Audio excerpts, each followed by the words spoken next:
You know what I hate seeing? New fucking subdivisions. There's something about cutting down trees to make cheaply built, overpriced homes that really irks my spirit. And for once, I'm not alone. According to CNBC, Dennis McGill of Zellerman and Associates is saying that our housing market is actually overbuilt. And he's got some firepower backing him. According to the article, he's being backed by Ivy Zelman, the foxy oracle best known of being ahead of the 2008 housing market crash.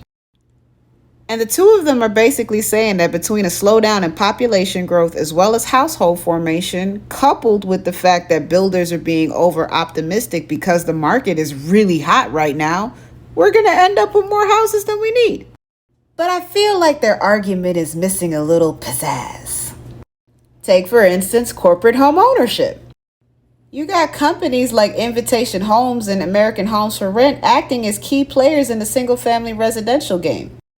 And while their current stake is only about 15% of the total amount of homes purchased, you got them buying up as much as 90% of the single-family residential homes available for rent in key areas where there's high rental demand. And they're able to do it while spending more but paying less effectively than people who would be purchasing homes in this area. Effectively pricing people like millennials, black and brown people, and of course poor people out of the housing market. So we're seeing a bump in demand, but the numbers are skewed as fuck. Then of course there's the big giant elephant red flag in the room that no one wants to talk about. Global fucking warming. This year alone, we've already had 18 weather disasters that have cost at least $1 billion in damage. And that's just in the US. And the fact that no one's talking about it is bothersome as fuck. Because if you've lived in any of these new build homes, you'll know that the materials are cheap as fuck. And the houses don't exactly have a very long lifespan either.